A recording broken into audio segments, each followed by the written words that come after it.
Hey, yo, what is up, sports fans? Welcome into the Buds and Sports channel. Back with another DraftKings episode for week 2 of the NFL. As always, I'm your host, Doug Lightning Leche, aka 40 Burger Prescott. You know how we do.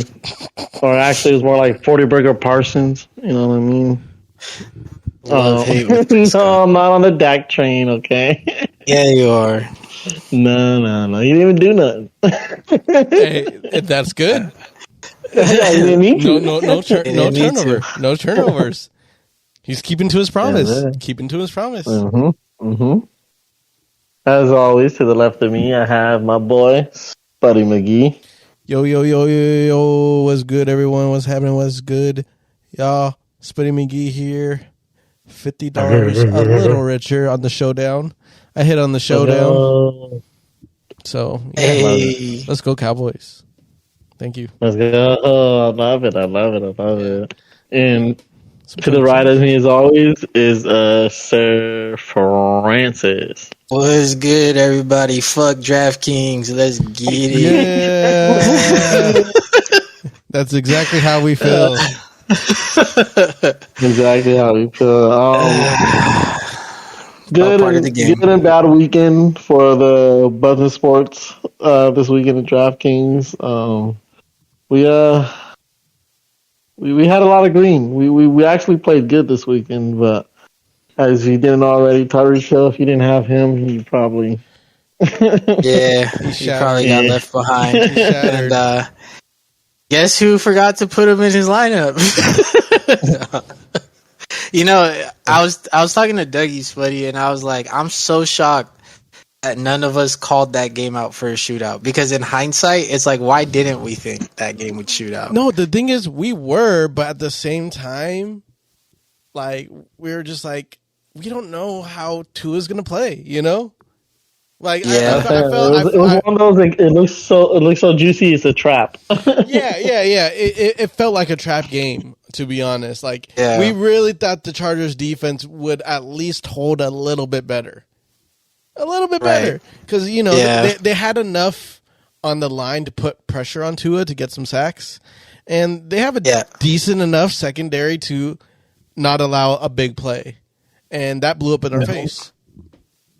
Yep. Man, if your lineups were set up with Tyreek Hill as Eckler as your bring back player, you got 80 points off the rip with those two players. Yep. So congratulations. Congratulations. Yeah. So this week we're gonna try to find our Tyreek Hill in this episode. So let's get things rock and rolling, and as usual, we're gonna start off with our QBs.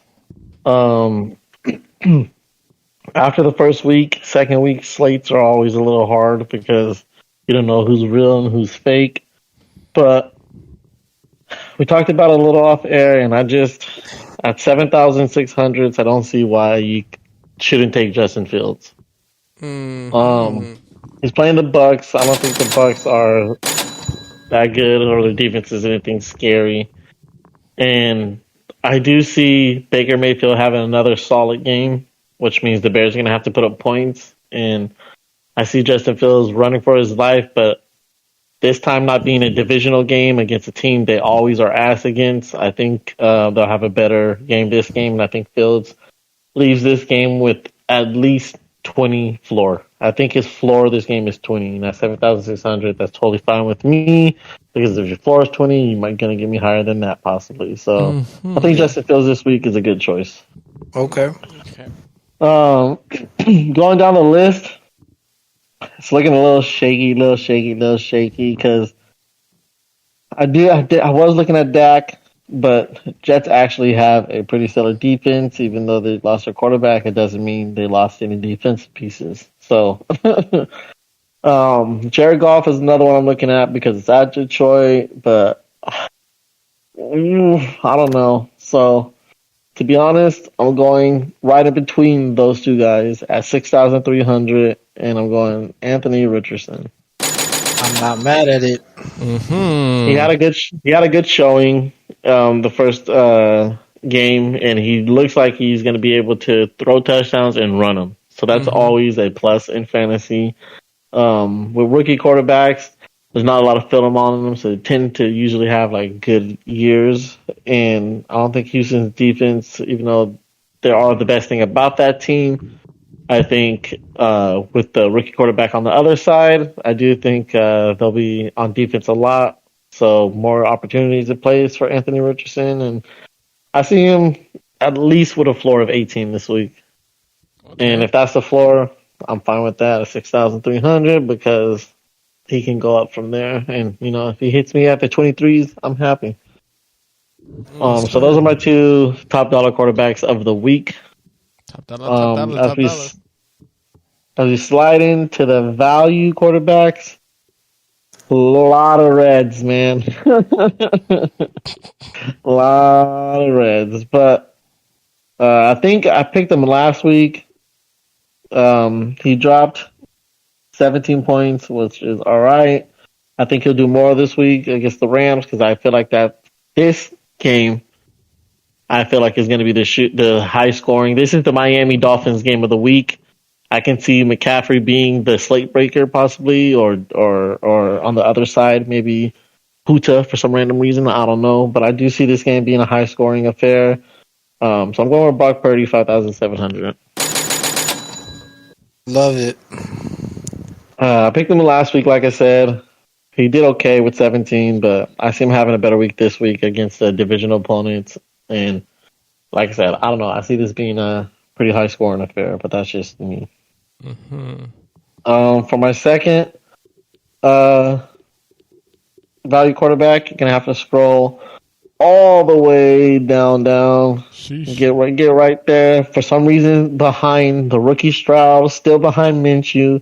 Put respect on the Baker Mayfield Bucks name at 5,100. Respect. Yo, man's talking crazy. Hey, get your weight up, all right?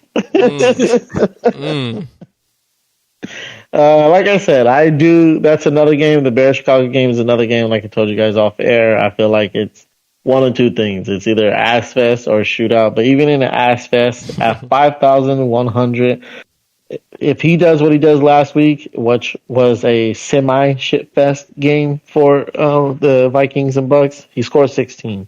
5,100, like that's cheap. I'm okay with 16. Give me above 15. I'm happy with that.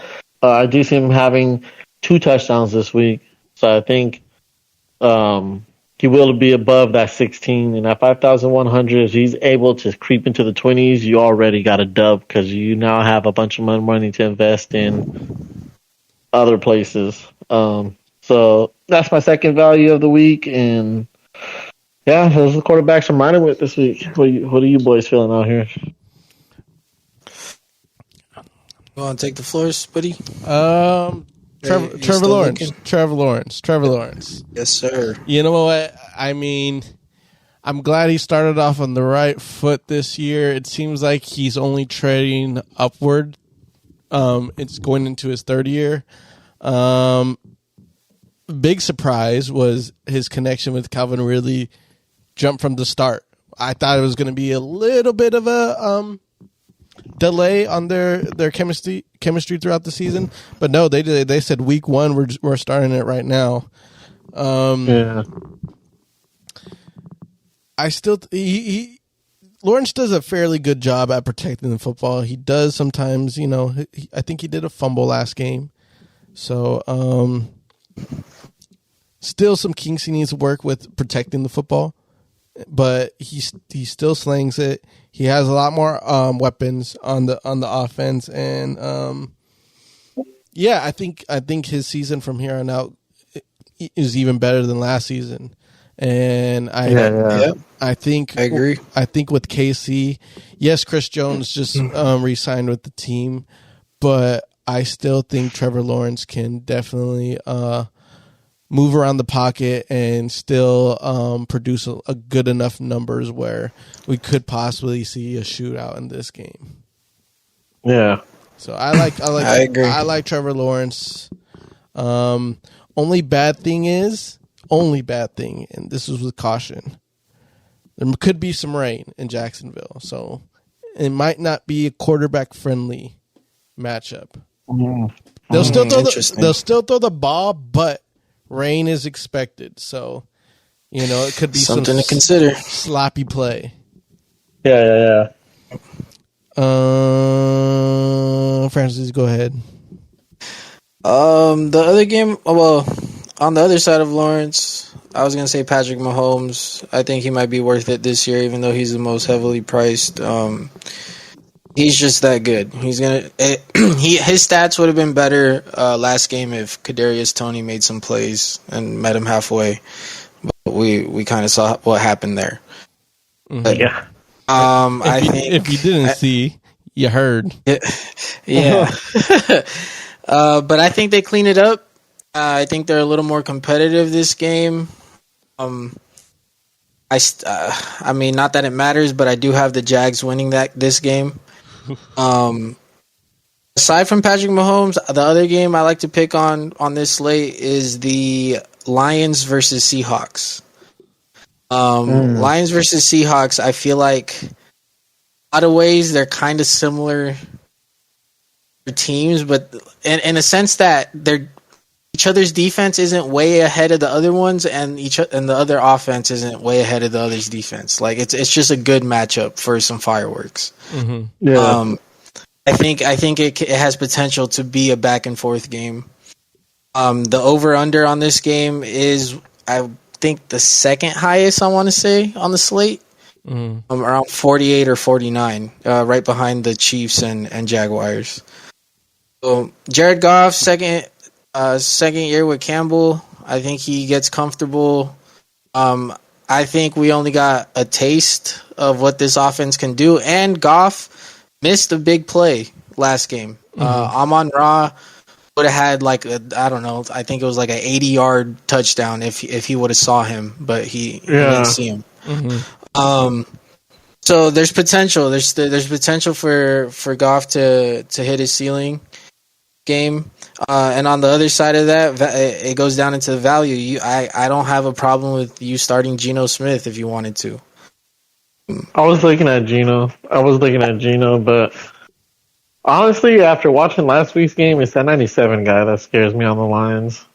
Like, he was causing havoc from Mahomes, and I'm like, Geno ain't no Mahomes. Aiden? Aiden's emerging, but I still think the Lions need one more guy to complement him, so he's not carrying the full. Yeah, I don't think he makes their defense a lead or nothing, but I just think if he gets the kind of pressure he was able to get on Mahomes on Geno, I think Geno falls.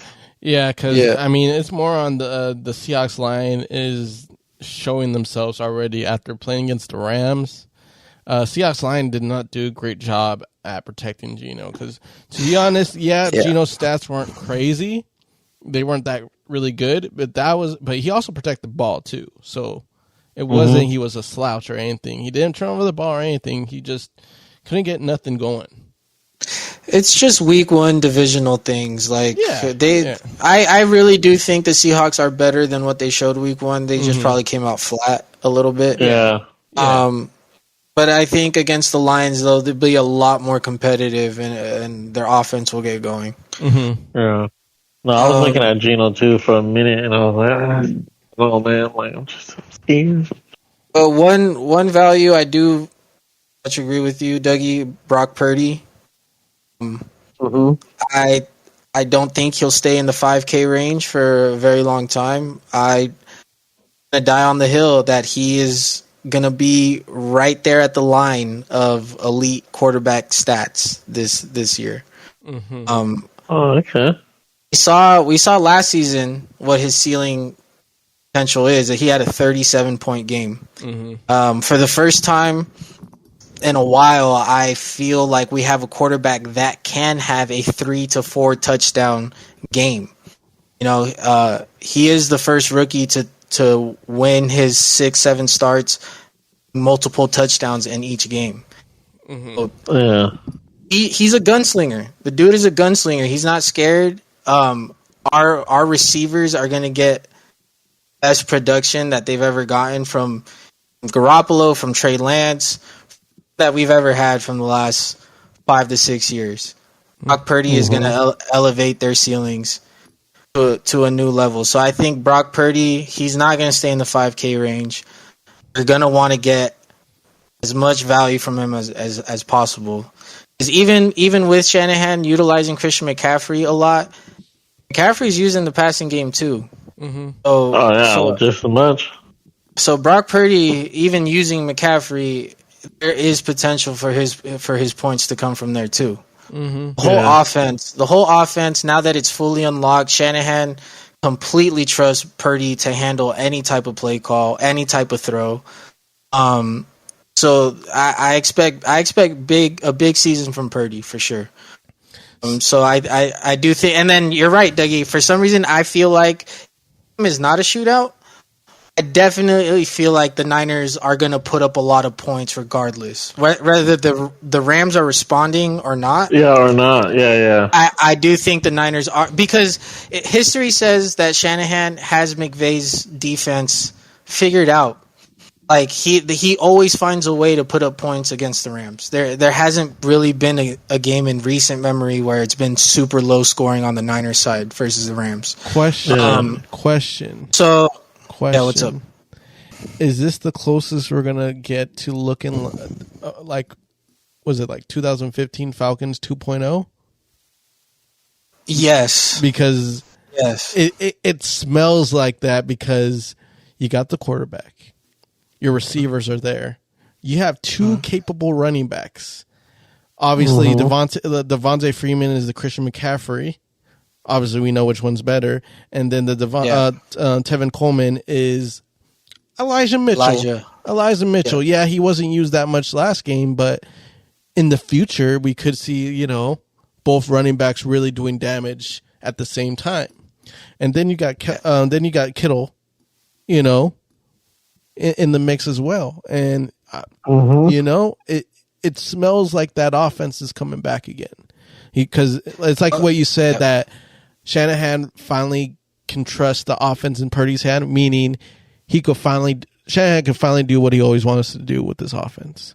At any time. He'll call whatever play he wants at any time without the thought of... And injuries. No injuries really plaguing this offense. Now, the defense is something different. It's good, but injuries don't happen. But when it comes to the offense, which is Shanahan's specialty, the genius of Shanahan... the genius of Shanahan is the offense, and it seems like for the time being, everything's rotating correctly. The wheels are all turning, enough. The first game was the perfect amount of torque to say, we know what we're getting for the rest of the season if we keep this from here on out. Exactly. Because what would be more shocking is, let's just say Steelers defense plays phenomenal. That just shows how good San Fran's offense was against that defense. Right. So, something to consider. Yep. Any more mentions before we get moving on after these quarterbacks? No, I think you pretty much got the names. All right. That being said, just to recap our quarterback list, my two top dollar guys for this week to look for are Justin Fields and Anthony Richardson. Justin Fields being 7,600, Anthony Richardson being 6,300. My two value guys for the week are going to be Brock Purdy at 5,700. And that boy Bake at 5,100. I'm going to now hand it off to my boy Francis, who's going to give us his inside scoopage on the running backs. Scoop. Yo, what's good, everybody? It's another week, another chance. Let's get right into it. This week, just like I was saying before, there are a couple of games on this slate that I do want to pick on. So, we are going to pick on,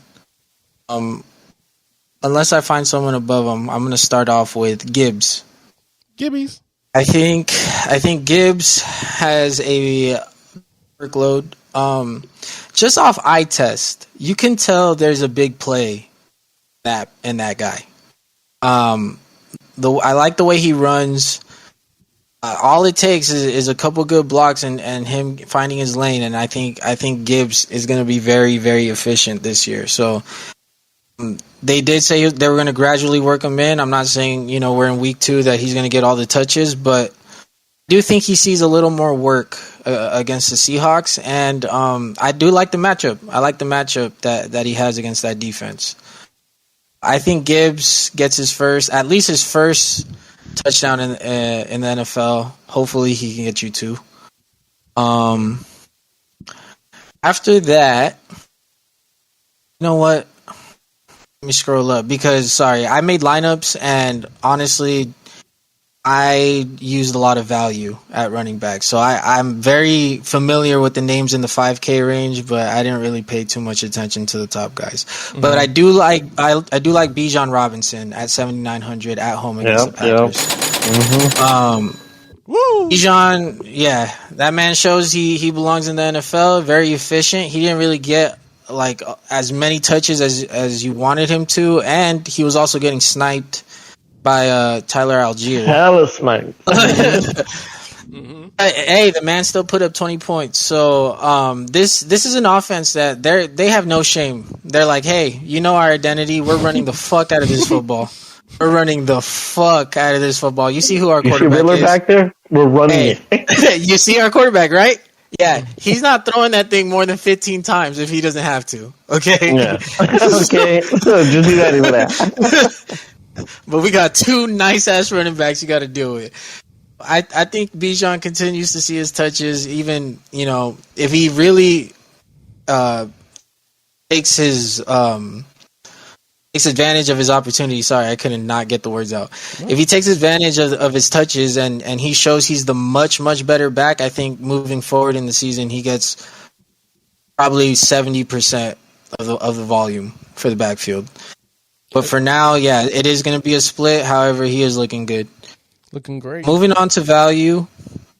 Pacheco. I like Pacheco. What was intriguing about Pacheco, even though he put up 9 points, he is at 5,700. Sorry, Spuddy. He did get 4 targets in the passing game, which is pretty.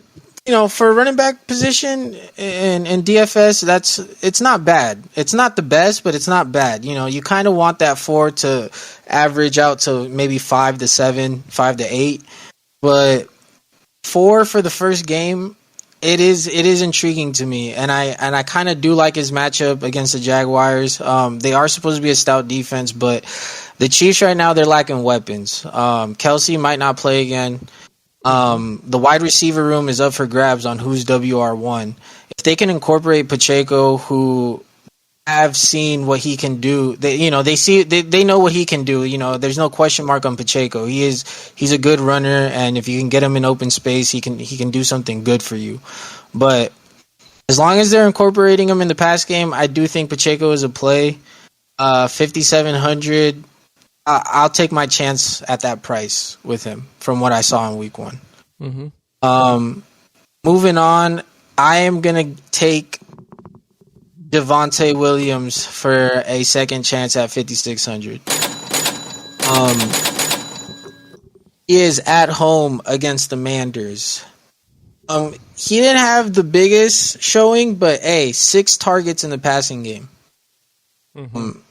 Russell Wilson is finding him and dumping it off. So, that's even more than Pacheco's.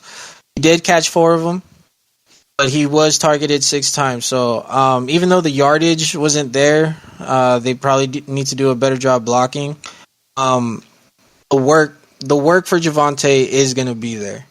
So, as long as the Broncos is playing good defense, which I think they can do against the Manders at home, especially it's at Denver. It's always a little difficult to play there.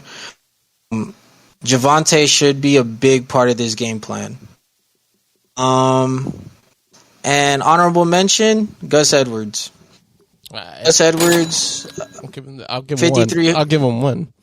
Yeah, at 5,300.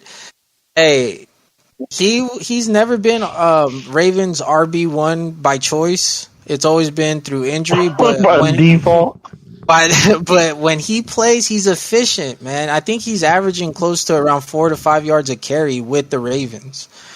Ridiculous, right? So ridiculous. Gus Edwards gets his yards, and when they get to the goal line, he is pretty reliable at the goal line too. So I think he has a solid game against the Bengals, who right now they're a big question mark. So I'm gonna let you guys have the floor on this one and talk about it. Dougie, go. All right, here. Yeah, you hit the hammer on the nail with B. Robertson. He was like the guy I was looking from the jump this week. I like his matchup. I think TP would be another good choice this week. I mean, I know he's kind of pricey, and I know the Jets defense is good, but I think they're more better in the passing, which will force Cowboys to run it more. So, and I think with our defense playing the way it plays, I think we will try to control the game by running it. So I think TPC is a good workload, and you never know when he's the guy there. So getting a full workload, I think he has a chance any day of scoring another 20 or more. I think Josh Jacobs has a bounce back week. Yes. I think he hits the 20s this week against Buffalo. Yes, I was gonna piggyback on that because Breece Hall had a great game against Buffalo last week. Mm-hmm. He did. And he had some big plays with the fewer carries than Dalvin Cook. I'm just scared. I mean, I know the Giants are ass, but I gotta respect what the Cowboys did on defense. And as long as until I see some cracks in it and someone that can really go off against them, I'm gonna stay away from that matchup. Yeah. No, I'm just saying. Breece Hall ran on Buffalo that Josh Jacobs can, replicate. Do the same. Replicate. But I was just saying that Breece Hall had less carries than Dalvin Cook, even though that's committee. Oh, he ended up losing the touch battle. He lost the touch battle, but he had the yardage though. He had the yardage though. Yeah, he's a bigger play. Because he had 83 yards. No, I like both the running backs. It's just I still don't know who's they're going to feed it to a lot there, but I am starting to think they're leaning more towards Hall. He is the overall, like, when fully healthy, better back, so I think they do want to work him in as fast as you can, especially, like, now that Zach Wilson's going to be back there. Yeah. I think the running backs are going to see a shit ton of work. Yeah. But one question I wanted to ask before I hand over to Spuddy was, is Algier a play at all? Yeah. Because he got 24, not just sniping touchdowns. So, is he going to be the Jamal Williams of this year? No. Both Bijan and Algier are a play. Do not throw the football on this team. Okay? They do not throw the football on this team. I'll tell you right now. I think Ritter threw the ball 18 times. You know who their lead receiver was? The Falcons? Kyle Pitts. Kyle Pitts. Kyle Pitts was their lead receiver. No way. Yep. Okay, Dougie. Huh. Ritter threw the ball 18 times. Nine of those times went to Algier and Bijan Robinson. Had 6 targets. Algier had 3. So half the throws went to the running backs. I'm dead. So yes, Algier and Bijan, they're both plays. It is going to be a headache because it's just like who's going to walk away with the touchdowns that day. But if you're asking if both are in play because of touch-wise, yes, they're both going to get their touches for sure. You know what's crazy is I had Algier on my roster at one point. We all did. But we all did. We tossed him. I know I did. I drafted him I drafted up as a handcuff, even though I drafted Bijan. That's how confused I was. And you know what I should have done? Kept them fucking both. Kept them both. Mhm. Yep. All right, Spuddy, what are you thinking? No, I mean, like I said, I wanted to piggyback on that Josh Jacobs play.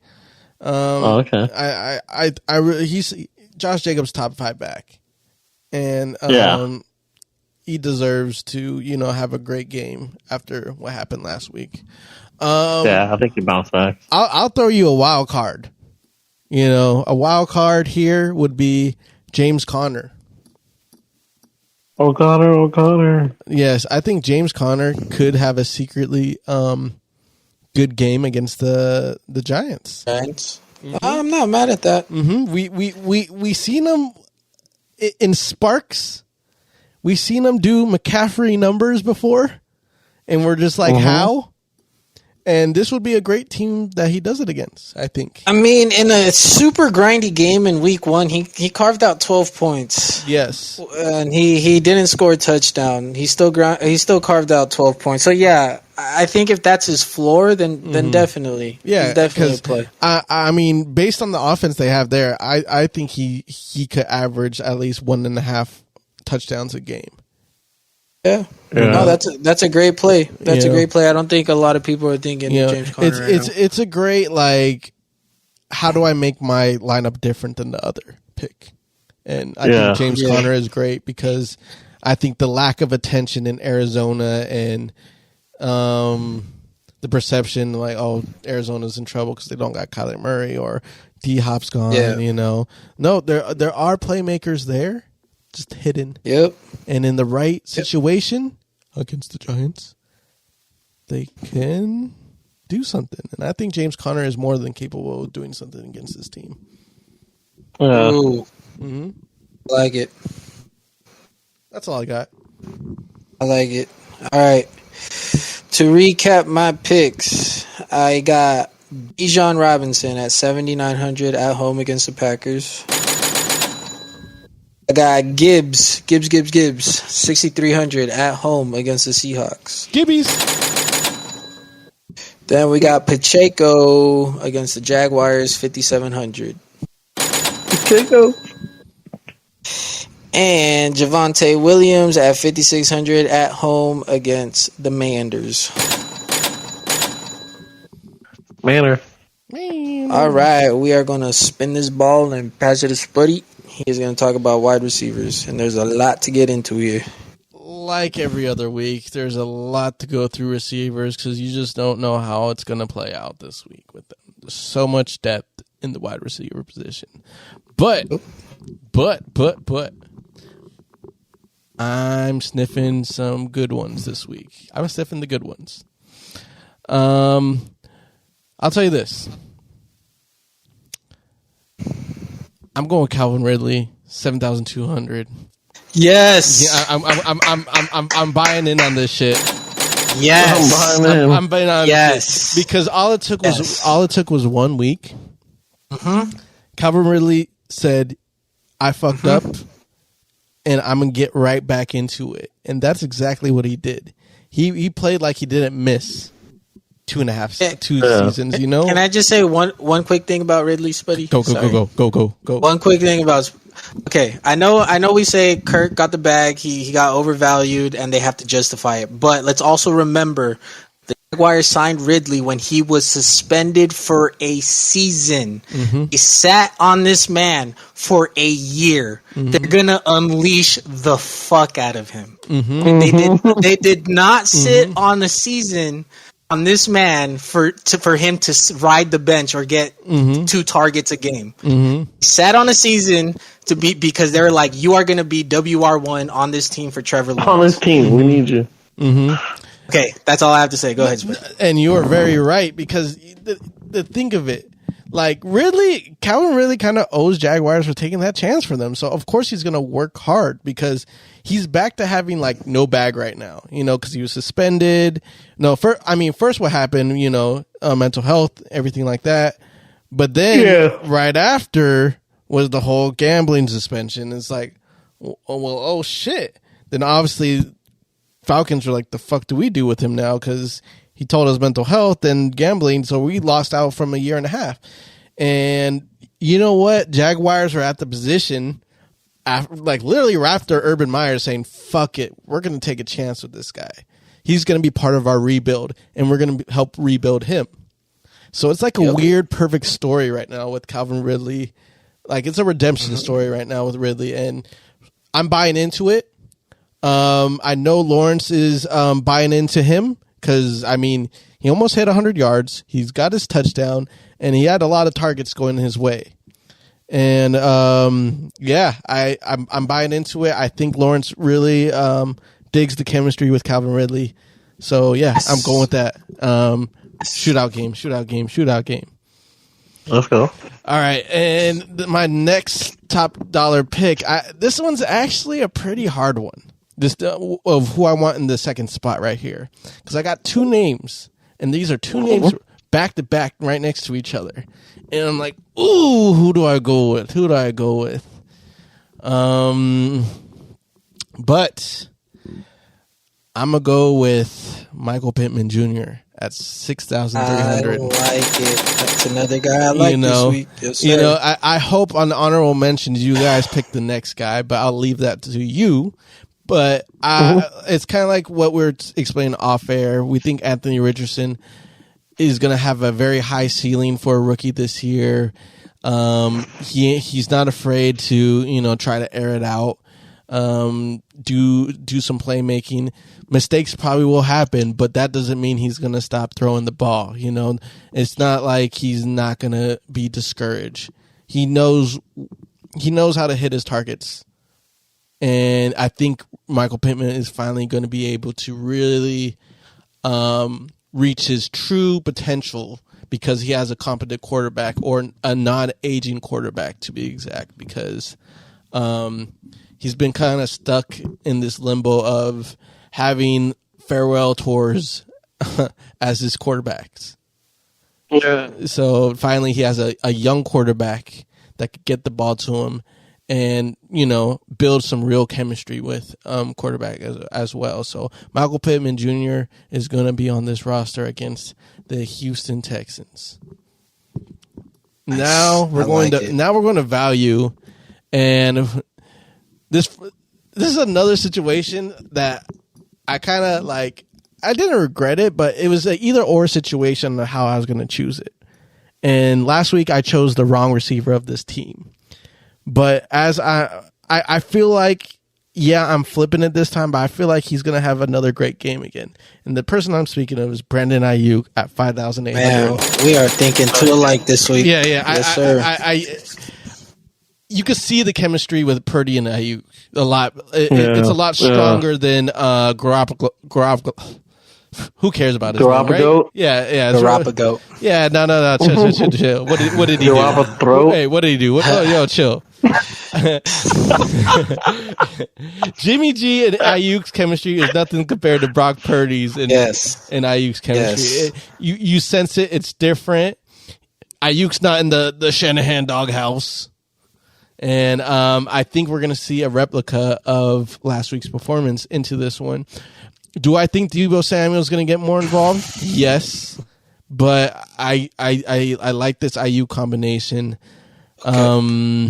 This Spuddy. Yes. Let me have the hottest take I was talking about off air. Oh, okay. Go for it. Ayuk is going to be a top 5 receiver by the end of the season for fantasy. For fantasy. Okay. We need to start thinking about Ayuk in the same way that we think about Justin Jefferson's. When Devontae Adams was with the Packers to that level. I think Ayuk. You said said 5. Is a real quarterback in the 49ers organization. It was the last piece that was missing for Shanahan to fully unlock his playbook, and I think Ayuk, just in time, is emerging to be a true R1 on that team, because all it took was week 1. Why for me? No, it didn't happen in just week one, flash in the pan, like, oh, Ayuk has arrived. For me, I have seen Ayuk ending every single year of his career since his rookie year. And all the hype that was being talked about in training camp came true in week one. And that's all I needed to be like, yes, he has arrived. Our WR1 is here. So Ayuk, I think, will average 10 to 15 targets a game. And this man's route tree is deep. His bag is deep. What you saw him do to Patrick Peterson, it is not the first time he left somebody in the dirt. It's not. He be breaking ankles. He gets wide open. So Ayuk has ascended. He has arrived. He will be a top 5 wide receiver. He is not gonna stay in the $5,000 range. Just last week, he was $4,900. Up this man's price $1,000, and I promise you, by the time we get to the middle of the season, he'll be well around 7,000 or higher. Very, very interesting. Francis talking bold, but this is the boldness I actually kind of agree with. Now, top 5. I'm not saying you're wrong, Francis. I'm not. I'm just not.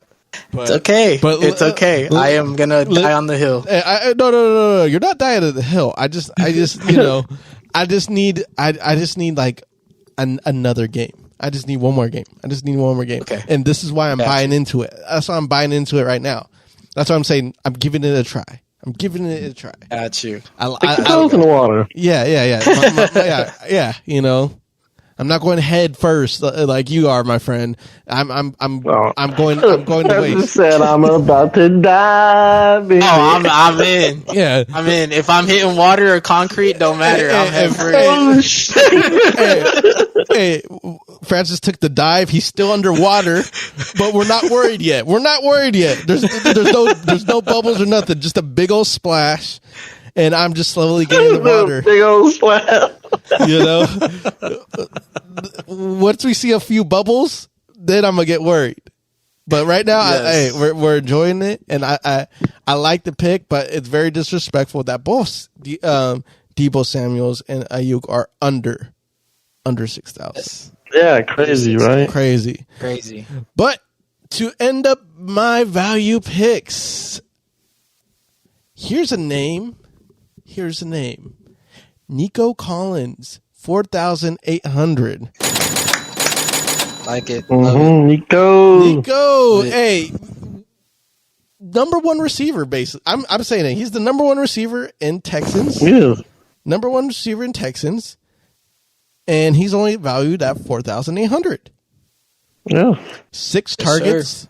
Sir. 6 catches for 11 targets. 80 yards. 80 yards. A tub. If you add a tub in there, guess what he has? Yes. 23. Yeah. Well, I'm gonna say guess.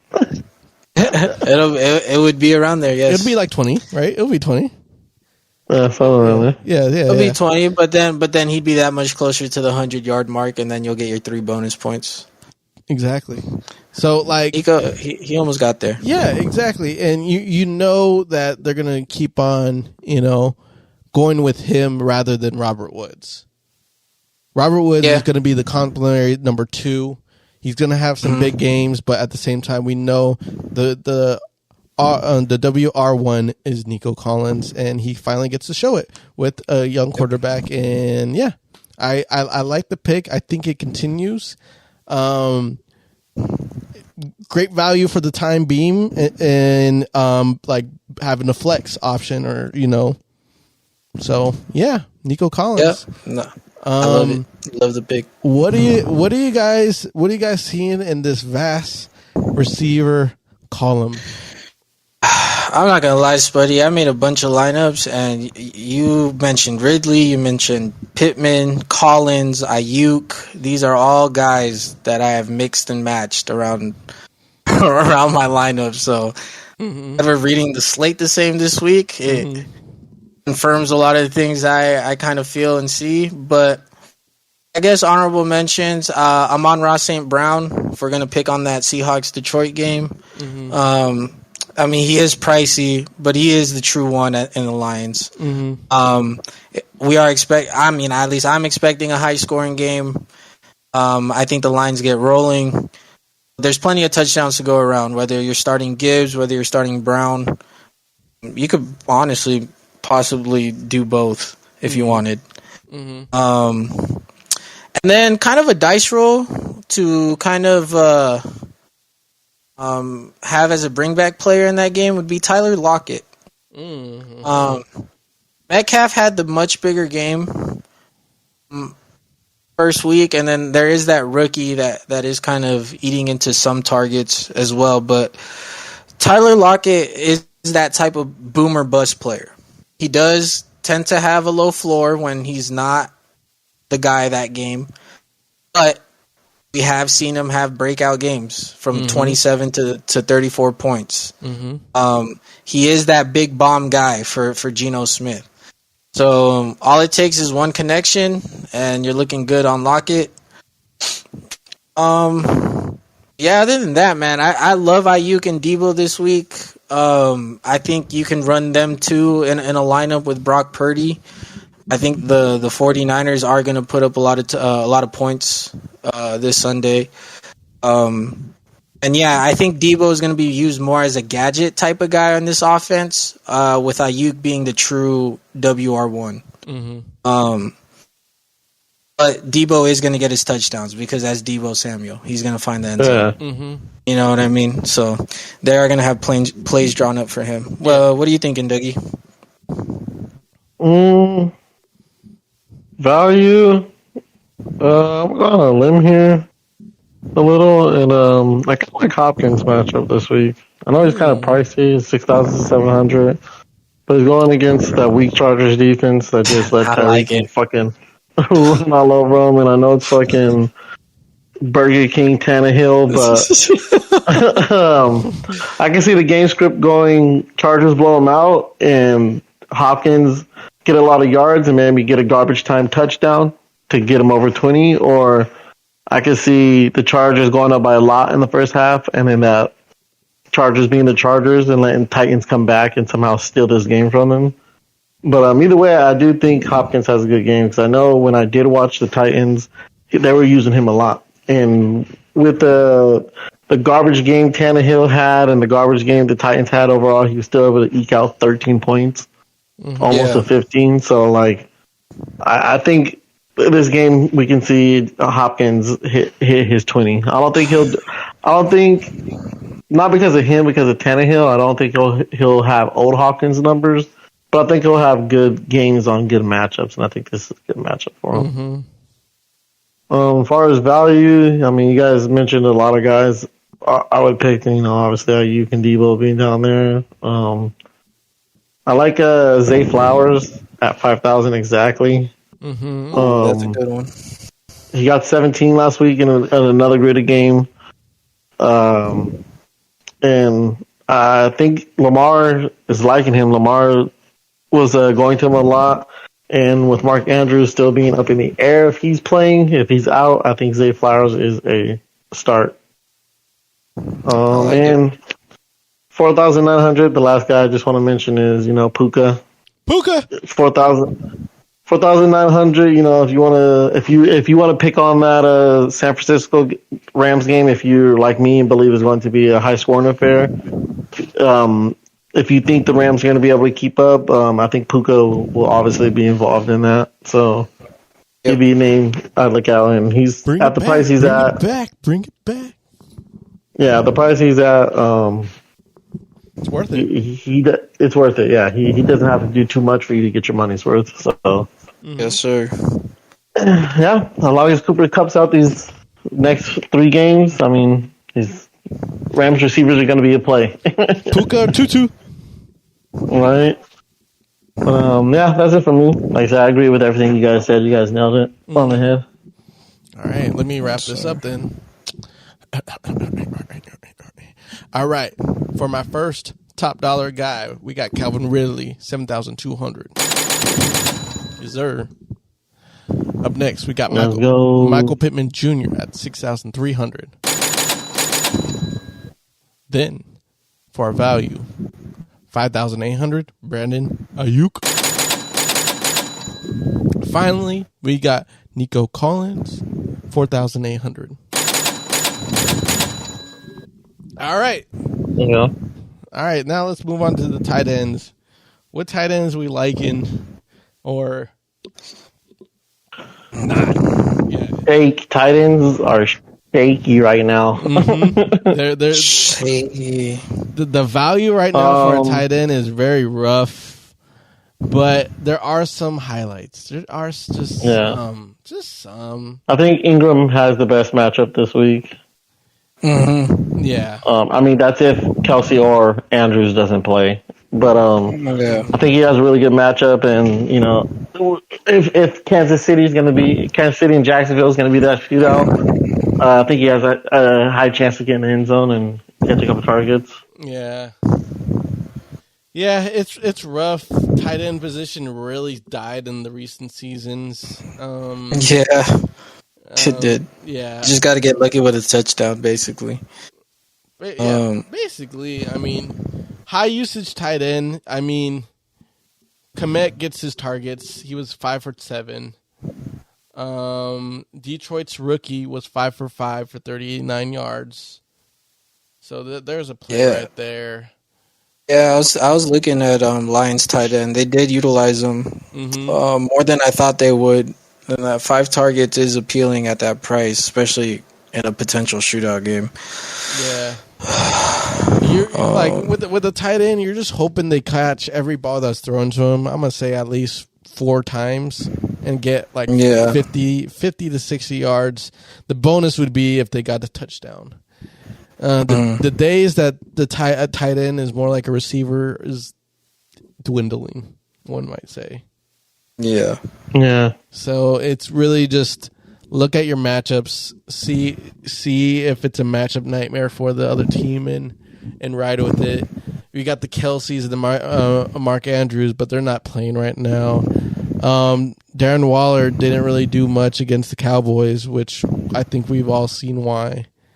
And it just seems like Kittle is an emergency at this point because they're keeping him as a blocker, they're keeping him tight, and Kittle became the 4th option in that offense. Crazy. He didn't, because with the acquisition of McCaffrey, Ayuk becoming who he is, and Debo, he didn't have to lean too hard on Kittle. He'll have his moments though. Oh yeah, definitely. It's just it's a week by week basis with the tight end situation, and no one's really sticking out as okay. We need to go with this guy a little bit more, right? But yeah, other than a few guys, Laporta from Detroit, good points right there. Musgrove for the Green Bay actually, put some points too. So the targets are going there. So yeah. The tight ends, shaky, but I think most of the guys we mentioned are probably the top guys right now, that with the actual 2 top guys being out. Maybe good old Conker if you want to just do it for the lulls. Low. All right, well, let's flex over to the defense real quick and see what we got popping there. I think you can't go wrong with the first 2 in the slot. You got Niners defense and Cowboys defense. If you are on Francis' side of things and think it's going to be a 49er dominant game, I think Niners would be a good play, unless you think what I think. Shootout. After what Dallas did, how can you not? Yeah. Scrolling towards the bottom, looking at the bottom here, if you want to save your money and pick the best of what you have. I think Cardinals defense would be a good play. Yeah, I was literally going to say I think Cardinals would be your best shot. Yeah, I agree with that. Because, after what we saw against the Cowboys, Giants just looking lost out there. I think Cardinals can muster up at least 10 points. for you. For 2,600, that's pretty good. As long as it's not negative. As long as it's not negative. Yep. Negativity. If you really wanted to take the reach on the Raiders and say Josh Allen has another shit game, I guess you can.